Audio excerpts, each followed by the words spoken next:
Hello everyone, I'm joined by cuFFa from Citrus Nation today to talk about Stage 4, their hopes, their expectations, and how they got there. And I think we should start right there, cuFFa, because you joined this team for Stage 4 alongside Doomed and Luke Mino from Timeless. So how did that sort of roster move come about for all of you? Well, we found out like a week before FaceIt was ending that half our team was getting poached by TSM. So it was kind of like a bit of a blow in the stomach because, I think we did pretty well in stage 3, and it was like fun to actually have a team that I enjoyed playing with and have good success after like a pretty mediocre year so far. So it was pretty disappointing. It was hard to like stay focused to win that tournament, but yeah, I mean, we had talks of like merging with Citrus even before the TSM thing happened because of the circuit points, because we were in a position where we had practically no way of qualifying for Sweden, even if we came top 3 or whatever in the next stage because of the circuit point difference. So yeah, it just happened. We had to do it, I guess. There was no other option for Luke, Doomed, and I. Then, while we're sort of on the Timeless subject, for those who haven't heard, I wonder if you could recount that FaceIt playoffs final, because it was quite an event for those who missed it as well. So you found yourself up against TSM in the final. They started with a map advantage. They go on to win 2 maps, find themselves 3-0 up in the series. Surely nothing could go wrong. Then what happened? Well, we swapped in Lethal for Vision because we were kind of just getting punished. They knew how to play into us. They were playing a lot of double flex DPS comps and just out tempoing us because we were sticking to more static comps with the hit scan. So we needed something to change up because they clearly prepared well for us. I don't really think that team was particularly a strong roster at all of TSM. They had pretty poor results in stage 3. I think we were just playing really poorly on the day and the day before, and they just knew how to play against our Winston comp. So we needed some sort of change, and bringing in Lethal allowed us to play a lot more different comps, which threw them off guard, and they just didn't know how to play the game once they weren't like completely downloading us. So then you complete the reverse sweep, and then obviously TSM then go on and maybe they get the last laugh, right, since they poach part of the roster. So are you hoping to run into TSM then at some point in this tournament and maybe settle the score? Yeah, I think we'll.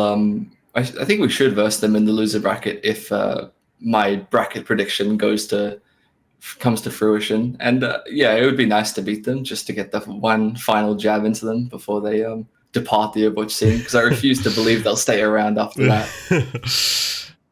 And then, how have you found the new team so far and the new teammates? I think it's been going okay. There's like some rocky days where like we have pretty poor scrim results, and it's not really my meta right now. Like there's a lot more Orisa, and we have a really good Orisa player. So like I'm like kind of fine to like sit back a little bit and let Zeb shine, because that just suits the team better. But I mean, Chronic is an insane Widow, insane hit scan player. I really respect Neutral and Jacob, and Zeb's an insane Orisa. So I think it's like okay. Like obviously, I think everyone, maybe not everyone, but like Luke, Doomed, and I, we probably would have preferred to stay a team on Timeless with Squid and Vision and keep going as that team, because I think we had a lot of potential to punch above. But Citrus is also known for upsets, so it'd be nice to the gatekeepers. A few upsets in, yeah. Has there been many problems then? Because you've added sort of 3 people to a roster, it's actually quite a large amount of people. Has there been much clash between the 3 of you coming in and the original players in terms of how you think about the game or how you go about it? I think to an extent, yes, but I mean, we're still like working things out. Like this, it's because we've had 3 new players and it's like a whole new team. There's still some times where like we don't know who's playing on which map, like whether it's Doomed in or Tap in, because like they have overriding hero pools. Like it's pretty defined on when I'm going to be in over Zeb and vice versa. But for those 2, that's like the one thing where we like sort of haven't really figured out yet. But yeah, we're just kind of winging it at this point. And then I want to ask you as well, because what a lot of teams have had is with Juno and Brig coming in, every team sort of had to make a decision over who plays which hero or what role. Obviously, you've got 3 supports now. How have you gone about figuring that problem out? Yeah, we're definitely still figuring that out. Work in progress. Yeah, I think it just depends on the comp. Like you're seeing a lot more variety in like the last few days of scrims. Like some teams are playing more Zan, some teams are sticking to the Brig.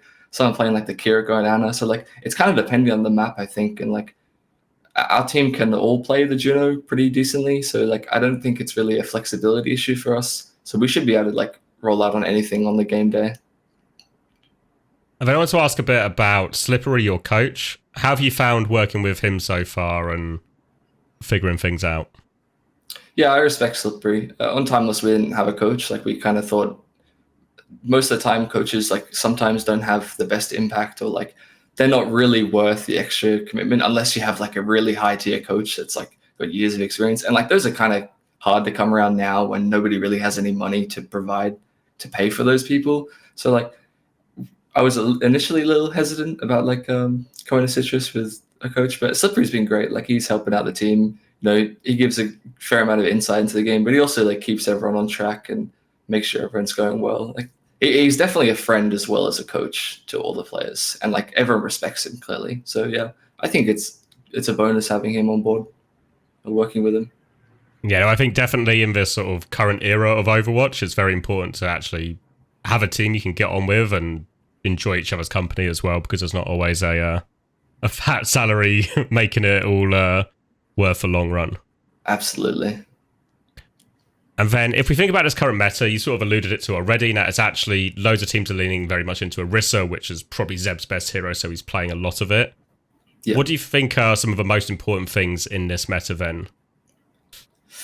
I think this is like a insanely like macro dependent meta. Like everyone just has to have good ult fights. Like if you have bad ult fights, you just can't win any fights. Like Juno ult turns, rally turns. Like it's mainly just like the brawl concepts. Like I don't think it's like really a time for like insane individual mechanics outside of like a few plays from like hit scans and all that. But I think it's more of like a macro meta where like teams like, you know, SSG are going to be like a bit of a hive mind and, you know, destroy. Do you think that's a good meta for your team? I think so. I think they've predominantly, like Citrus historically has predominantly thrived off like these Orisa like brawl compositions, like previously like the Lucio Kiri and stuff like that. So I think it's something that definitely fits everyone's you know, repertoire and like what they want to work with. So I think it's something we're confident in, yeah. And then because you did so well in groups, it was actually pretty clean sailing, really. You get Avidity in your first game, which is a pretty reasonable open fixture as well. How confident do you feel going into that one? I don't really look much into that match. I think it will be like a pretty confident win. Like I respect a lot of those players on that team, and I think they're great players, but you know, we're definitely just like a tier above them. I don't want to jinx it, but on paper, like that shouldn't really be a difficult match. And then if we look a little bit later in the bracket, say everything goes as planned, you're probably expected to run into Toronto, which would be maybe a less straightforward match. How big do you think the gap is currently between a team like Toronto, kind of at the top of NA, and Citrus? I think this meta is like the meta for Toronto to be upset in. It doesn't really allow them to have like the level of skill that they normally have in any other stage. Especially with these Orisa comps, like I don't think it's something that they're going to like particularly excel at. Like they're always going to be good because they have insane resources and insane players. But like if there's one meta where they can be upset in, I think it's this stage. So we'll try and pull out a win for the boys. Well, Citrus have a reputation as the upset team. Yep. Not quite reached the heights of Toronto yet, but there's one more chance. Then, obviously, if I ask you how you want the tournament to go, the ideal would be win it, upset everyone. But there's also sort of tiers to success in terms of what would you look at in terms of result-wise in this tournament to look back and feel like you were happy with that and that was a successful run?